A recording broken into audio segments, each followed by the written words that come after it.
Hola, esta es nuestra segunda clase de los encuentros online que estamos manteniendo. Hoy vamos a hablar de los efectos personales del matrimonio. En la clase pasada, si ustedes recuerdan, estuvimos tratando de analizar la institución matrimonial y su perfil hoy día, su perfil social, así como es vivida, y su perfil jurídico, que es también una parte de la cultura, porque en última instancia el derecho expresa vivencias sociales que a veces no son las prácticas sociales dominantes, o sí son las prácticas sociales dominantes, depende si hay coincidencia o no, pero aunque se expresan, indudablemente el derecho expresa un sentir acerca de las instituciones que regula. Ese sentir a veces tiene que ver con cómo el legislador ha concebido esa institución, y tiene que ver también con la capacidad o receptividad que el legislador tiene de las prácticas sociales. Hoy vamos a ver una regulación un poco particular, porque vamos a ver lo que en derecho se llaman los efectos personales del matrimonio.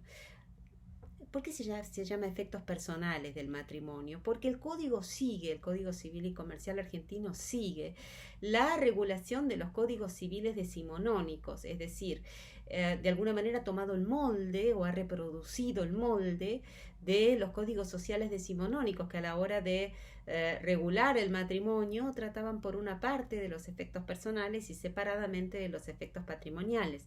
En el Código de Vélez y en el Código francés, efectos personales estaban regulados junto con la parte de familia, y los efectos patrimoniales del matrimonio estaban regulados en la parte de contratos, como si fuera aplicando analógicamente el contrato de sociedad.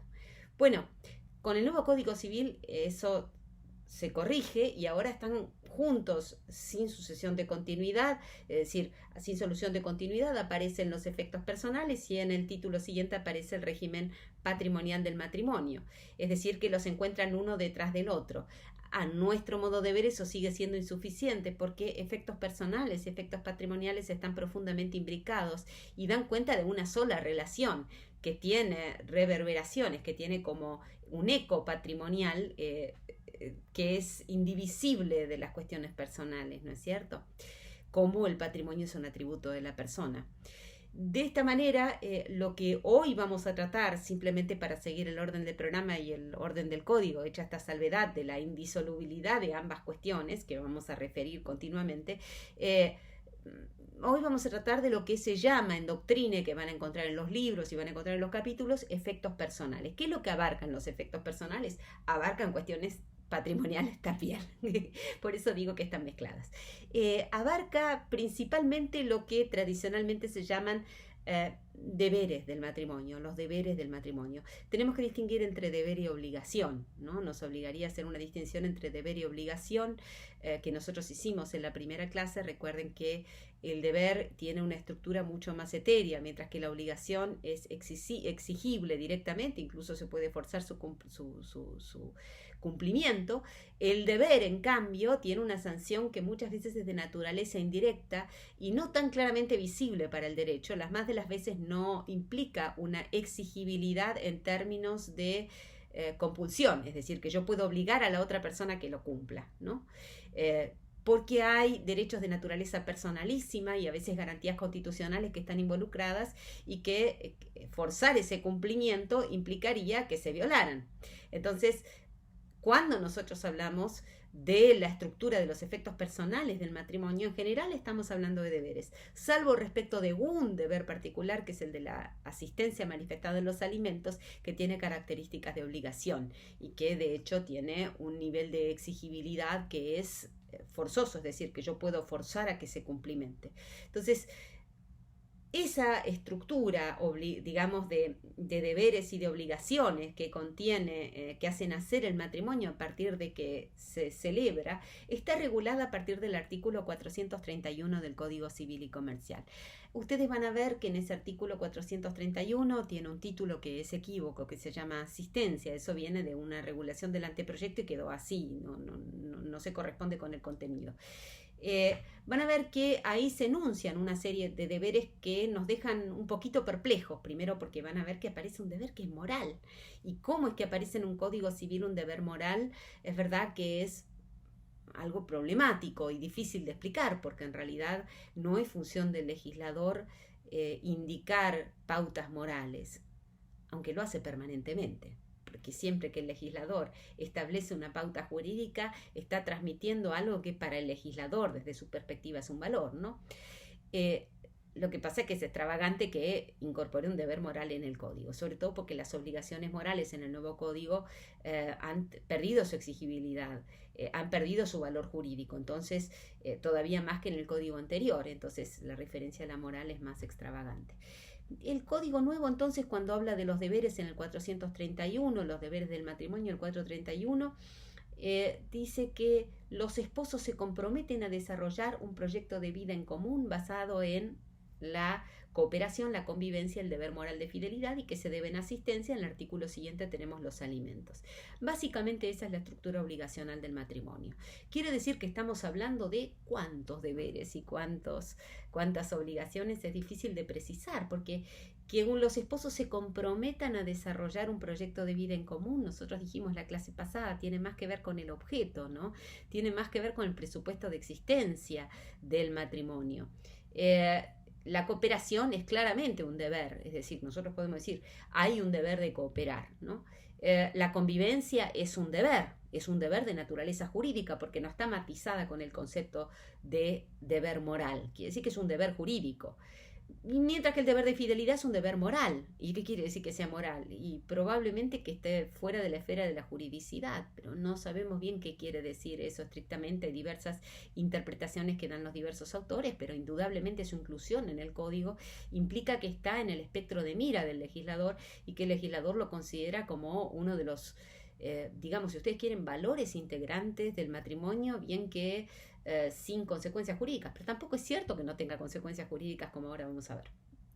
Y finalmente el de asistencia mutua, que es el de asistirse en la enfermedad, se refleja de alguna manera en esa promesa de que el matrimonio no está para las buenas y para las malas, aunque hoy en día eso se verifica cada vez menos.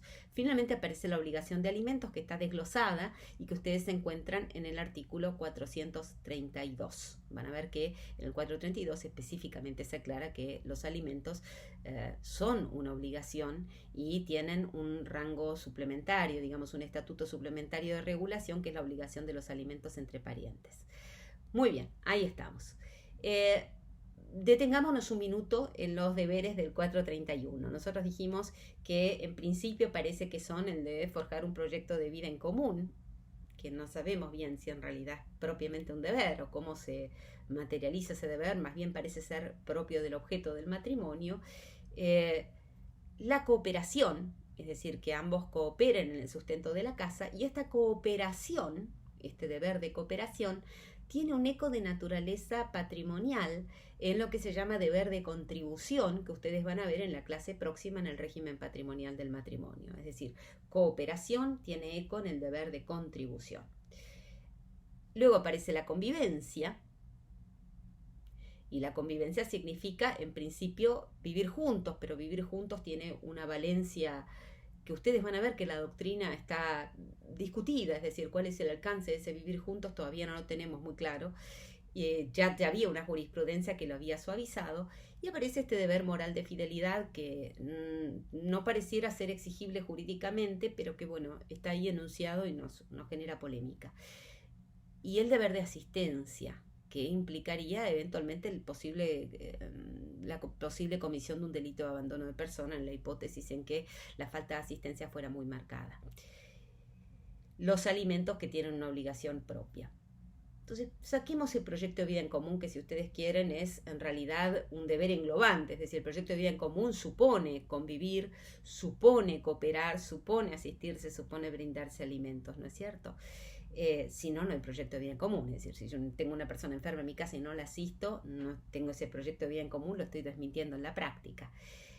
La cooperación, como dijimos, tiene consecuencias jurídicas. Esas consecuencias jurídicas implican que la persona que convive y que no coopera en ese matrimonio le es imputable en su masa patrimonial, la masa patrimonial de su titularidad, esa falta de cooperación. Es decir, se le imputa los gastos que esa cooperación hubiera erogado en su masa patrimonial a través de el deber de contribución que aparece en el régimen patrimonial del matrimonio. Quiere decir que es un deber de naturaleza jurídica, puesto que tiene consecuencias jurídicas que son de naturaleza exigible. ¿Qué pasa con la convivencia? Bueno, con la convivencia pasa algo semejante. Si yo no convivo, ustedes me van a preguntar qué es convivir. Bueno, muchas definiciones en la doctrina. En general, la convivencia se entiende que es vivir de consumo, es decir, significa que básicamente que vivimos en un mismo techo. Tanto así que algunos interpretan que es vivir de consumo con la intención de vivir de consumo. Quiere decir que si nosotros vivimos en la misma casa, pero vivimos como si estuviéramos separados, entonces no estamos viviendo juntos, estamos viviendo juntos como dos extraños, y eso en realidad no es convivir. Y ya hay alguna jurisprudencia de antes del código que había establecido esa diferencia entre vivir en un mismo techo de consumo o vivir de un mismo techo separados. Si uno convive, si uno está separado, entonces hay un régimen distinto que se aplica. Es decir, si está vigente el matrimonio, pero no está vigente la convivencia, eso produce una serie de efectos jurídicos inmediatos. Quiere decir que es un deber jurídico porque produce efectos jurídicos. ¿Cuáles son los efectos jurídicos que produce la falta de convivencia? Activar el régimen de separación de hecho. El régimen de separación de hecho permite un régimen especial de alimentos y digamos, a partir de la separación de hecho se fija retroactivamente la disolución de la sociedad conyugal si se vive bajo el régimen de comunidad, e implica la pérdida de la vocación hereditaria e implica una alteración en el régimen de presunciones filiatorias. Quiere decir que tiene una cantidad enorme de consecuencias jurídicas no convivir, y que no cabe ninguna duda de que convivir es un deber jurídico. ¿Qué es lo que pasa con la fidelidad? La fidelidad es un deber de naturaleza indudablemente moral, lo dice explícitamente. Sin embargo, si hubiera una infidelidad, nosotros tenemos que ver si a lo mejor eso no alteraría la composición de otros deberes que están incluidos en el segmento del matrimonio. Por ejemplo, la cooperación. Muy bien. Y por último, pero indudablemente y también las presunciones de filiación, es decir, podría ser que si yo compruebo que la persona tuvo una infidelidad, pueda hacer que no se aplique la presunción filiatoria, con lo cual también tendría consecuencias jurídicas, curiosamente, porque en realidad la fidelidad integra un poco el concepto de monogamia que nosotros vimos en la clase pasada. En cuanto a los alimentos, van a tener que estudiar, y nosotros para eso está la guía, van a tener que estudiar en qué consisten. Básicamente los alimentos también tienen un respaldo en el régimen patrimonial del matrimonio, en el deber de contribución, y van a ver que el sostenimiento de los cónyuges es parte del deber de contribución y se imputa patrimonialmente a las masas. Eso lo vamos a explicar cuando veamos régimen patrimonial del matrimonio. En realidad están viendo ustedes ya ahora que es indisoluble una cuestión de la otra, porque tienen un montón de cables que las conectan. Muy bien, las pautas de fijación de los alimentos las van a encontrar ustedes en el 433, y es muy interesante que se fijen en cuáles son los criterios que toma en cuenta el legislador, que son muy compasivos y muy inteligentes, que contemplan la situación actual y la proyección de esa situación actual hacia el futuro. Véanlos, estudienlos, y finalmente van a ver que hay un artículo que está ahí colado, que no debería estar ahí, y que en realidad no es objeto de esta clase, que es el 434. 434 trata de un segmento que nosotros hoy no tratamos, así que déjenlo afuera, no lo estudien hoy, salvo que tengan ganas de hacer una comparación con el 433. ¿Qué es el 434 y qué es el 433? Son el régimen de alimentos para los esposos durante la vigencia del matrimonio y la separación de hecho, y los alimentos que rigen después del divorcio. Significa que el legislador ha pensado que después de que el matrimonio se rompe, hay todavía un nivel de solidaridad que es exigible entre los esposos. Y eso es lo que regula el 434, es decir, que hay una proyección del matrimonio más allá de la muerte del matrimonio. Y es interesante porque es una proyección mínima, pero existe. Bueno, muy bien, que tengan mucha suerte en la lectura. No quiero hacer un video largo, así que me estoy tratando de limitar. Les deseo éxito y quedamos disponibles para las preguntas.